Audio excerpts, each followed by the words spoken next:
no hope, no confidence, no self-esteem. A lot of it's that. Get in with the wrong crowd and so on and so on. These young were all sitting round, perhaps some of the people who were involved in the rioting, who had probably been involved with gangs or goodness knows what. Their lives were a complete and utter mess. And I was asking them what they thought was the problem behind all this.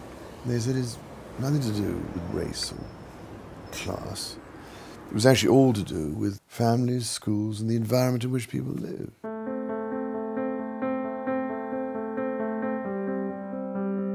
I was kind of drinking a lot and just hanging around with the wrong people, and this just came out of nowhere, really, and I thought, well, I can cook a wee bit, and I thought I'm going to go for this. It's helped my confidence in building it up again. I'm now in work. I'm just generally a more rounded person. I like to keep on with some work experience at Burnley Express and become a journalist, hopefully with the BBC or some really big companies.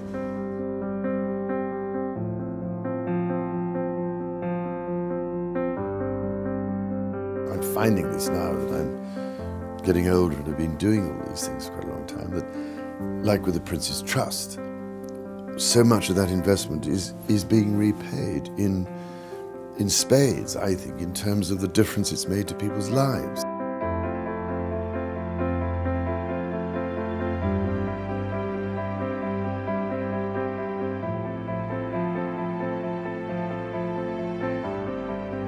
Many communities in Britain have suffered for many, many years with generational unemployment.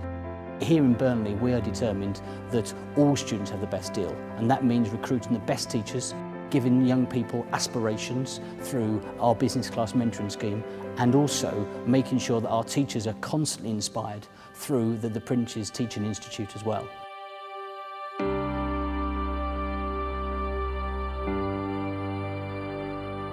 At the heart of any good lesson is a passionate teacher who really loves the subject that they're teaching, and that's what rubs off on the kids.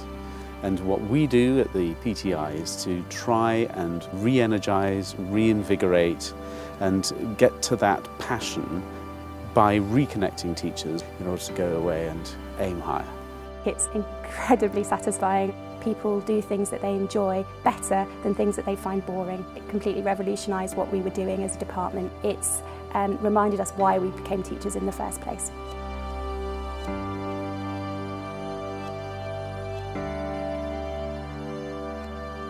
The challenge, of course, was to find a way, I felt anyway, of bringing new hope in order to help develop training courses, to develop skills. So gradually, bit by bit, I hope we're eating into the challenges and the difficulties. Dumfries House was built between 1754 and 1759. His Royal Highness has a vision for what he feels the estate should offer the local community. The area we're in is socially deprived, and because of that we're looking at third and fourth generation unemployed. We work very closely with many of the Prince's charities, and with the Prince's Trust and the Prince's Foundation we run a Get Into Hospitality programme and also a Get Into Sustainable Building programme, all of which are taking young people who are not in employment, education or training and giving them the opportunity to learn real world skills in a real life environment. In East Ayrshire there really is nothing. Low paying jobs and they're only part-time, a few hours, where you don't gain any experience. I was signing on and stuff like that. I had nothing to do really. I thought I'm going to need to make this work, I'm going to need to start behaving myself and focus on the important things. I was claiming benefits and the job centre approached me with this course for the Prince's Trust. Only 12 got selected and luckily I was one of them. And I just stopped drinking, stopped hanging around with the idiots and started to behave myself really. To be honest, it's changed my life. I now, instead of not being bothered to get up every morning, I have a reason to get up. I've got money, I can go and do stuff, I'm looking forward to my future. I think it is going to help a lot of young people because look what it's done for myself. You never know, I could end up teaching people my skills later on in life if I get that good enough. Have you met the Prince yet? Not yet. And how do you feel about that? Quite nervous, but I'm excited though. This is from France. To all intents and purposes, it is a rock. I stumbled on this rock and I took it back to where I was staying and I chipped away at it, and eventually it fell into 2 bits. Wow. And this is a cross between a logarithmic and Archimedean spiral, and it's a very beautiful, but we'll have a look at it later on.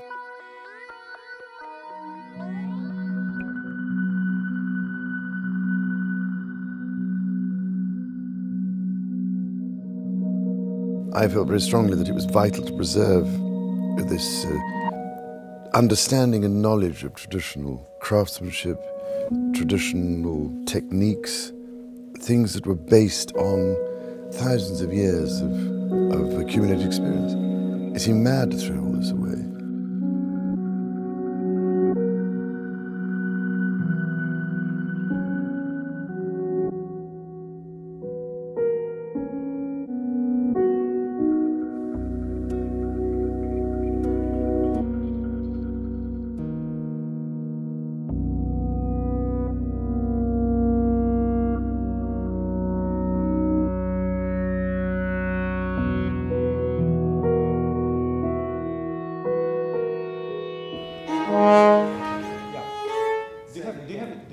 The purpose of the Prince's Foundation for Children in the Arts is quite simple, really. It builds on that headline that you've probably heard many times now of transforming lives and building communities. But we do that in a very specific way. Could you get out your imaginary violins and go like this? Na, na, na, na, na, na, na, na. Go.